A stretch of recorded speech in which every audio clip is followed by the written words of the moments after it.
Coming up on Chicago Bears Now, Colin Cowherd had dinner with Kevin Warren, and here's what he had to say about Caleb Williams on his show. I'm going to react to some of these quotes and kind of give my thoughts where Caleb sits heading into year 2 of his NFL career and with the Chicago Bears. Cowherd first talked about Caleb's rookie season. He said, look, it's hard to grow in chaos. You're just trying to go day-to-day, meal-to-meal, week-to-week, and survive. I had dinner with Bears president Kevin Warren, and we were talking a lot about Caleb Williams. I said, first of all, he was better than he was given credit for. Last year, they fired their head coach. They fired their offensive coordinator. Their passing game coordinator, Thomas Brown, became their head coach against Dan Campbell, Matt LaFleur, Kevin O'Connell. Not great, and yet he set a Bears rookie record for passing yards and touchdowns. And I've said this. Did Caleb Williams light it up his rookie year? No. But there were big-time lighted-up moments. He was clutch in a lot of fourth quarters, and his team let him down, most notably his coaching in several of those instances. And when you just put the numbers on screen, it's like, this is an above-average rookie season. And when you factor in the coaching debacles, the late-game miscues, the pretty brutal offensive line play, I think in general, Caleb Williams did pretty well as a rookie. Did he live up to hype? No. Did Jaden Daniels outplay him? No doubt about it. But I think when you factor everything in, I think Caleb handled last year pretty well.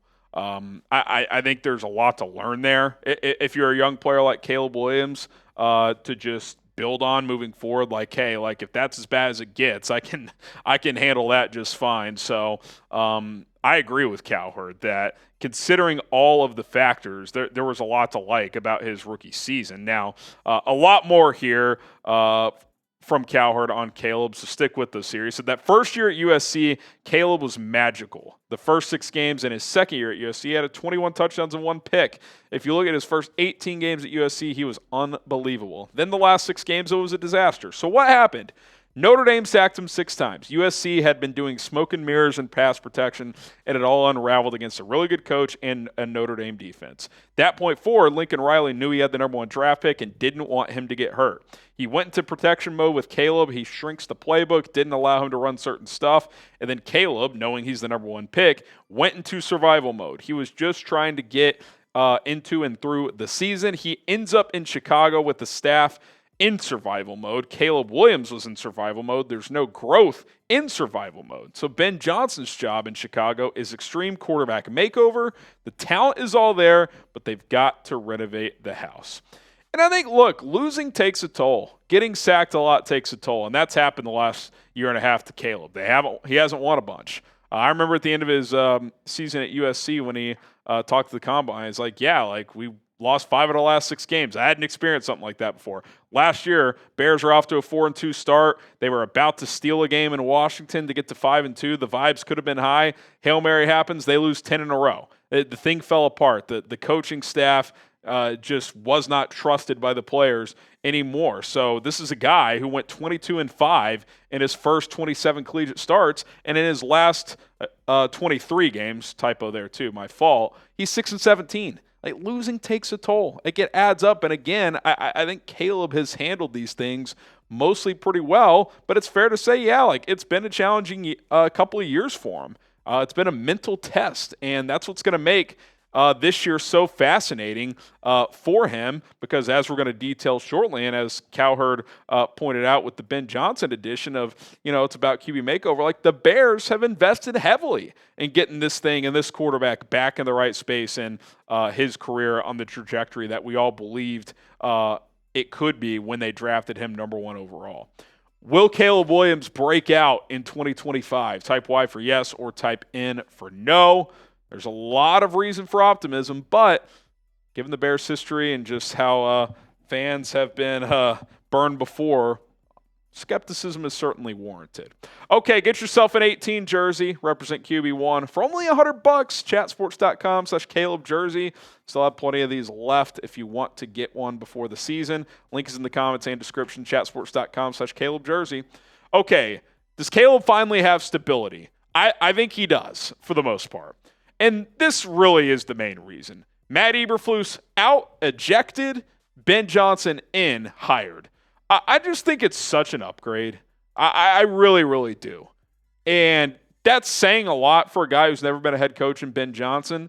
But even if some of the head coach duties, like the in-game management and certain things, take some time, which they will, the offense and just the ability to game plan and sequence play calling and understanding how to connect and relate to a quarterback, the communication skills, like that's all just going to be such a massive upgrade. Like, you're already seeing it. Players are talking about it. Reporters are talking about it. Caleb's talked about it.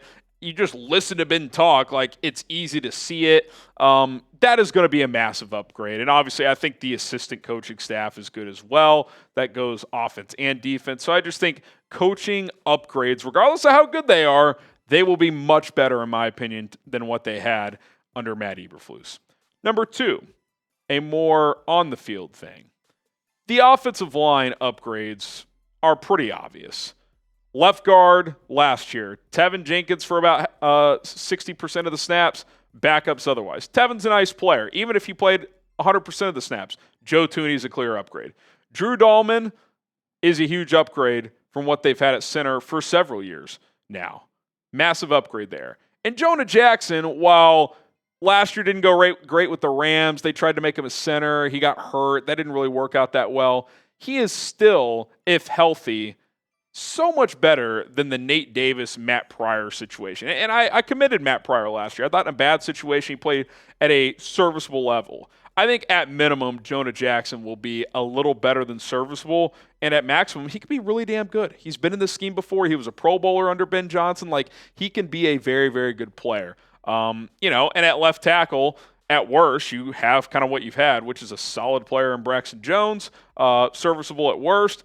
Perhaps Ozzie Trapillo or Kron Amagaji is an upgrade. We'll see. And then Darnell Wright in year 3 should take a jump, and he played pretty well down the stretch last year. So the offensive line, especially on the interior, on paper, got to see it play out, is, I would say, pretty significantly better.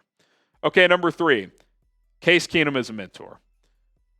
All these film studies, and Eberflus commented on it recently. And look, that whole story was never that they didn't literally watch film at all during the season. Of course, they had team coaches with position groups film sessions, but it's the overtime, right? When a quarterback after hours is in there watching film. Caleb, as a rookie quarterback, didn't have someone to lean on. Shane Waldron wasn't putting in the extra time with Caleb, it sounds like he should have been. They didn't have a veteran quarterback like a Case Keenum last year. That's Case's role. Hey, Caleb, let's get an extra 90-minute film session here. Case Keenum can help him do that and, kind of teach him those kind of tricks of the trade to kind of efficiently watch film and point out things that he notices because he's been in the league for 15 years. So I think that's going to be critical, especially during the week, but also on game days as well. If things aren't going well, hey, take a deep breath. Let's get on the iPad and take a look at what happened on that last drive. But I think the Case Keenum effect is an underrated thing that the Bears have done this offseason. And then lastly, just even more weapons, right? I mean, the Bears' weaponry was pretty decent last year, right? I mean, I know DJ had a bit of a down year, but still a really good player. Rome was a solid rookie. Keenan Allen did some good things. Cole Kmet's solid, even though they didn't use him a bunch. But you still have DJ and Rome. You draft Luther Burden in the second round. You sign Olamide Zaccheaus. You add Colston Loveland to the tight end room to pair with Cole Kmet. Didn't do a ton at running back. But you still did add Kyle Monungai. We'll see if they add another position there, or another player at that position. But really, other than that, they've invested.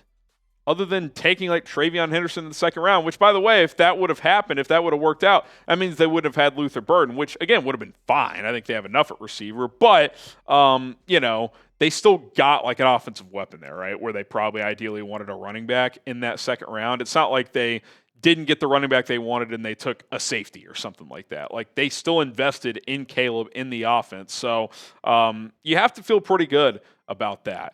And if Ben Johnson is who we think he can be, then this is going to work.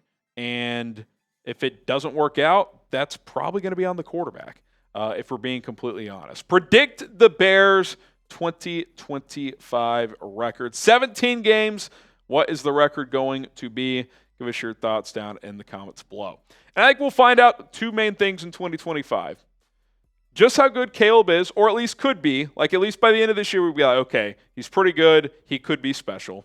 Whereas right now, I think we all still think he'll be at least pretty good, and I still have hope that he could be special. We'll see. And then also, if the Ben Johnson effect is real or not. Like, I think we all think Ben is a very good offensive coordinator. We know he's a good play caller. But just how good can he continue to be in that role while also being the head coach? We're going to find out the answer to those two questions. I feel pretty confident in that. Okay, that's going to do it for this episode of Chicago Bears Now. If you haven't already, hit that subscribe button on the way out. We publish content every single day. Bear down.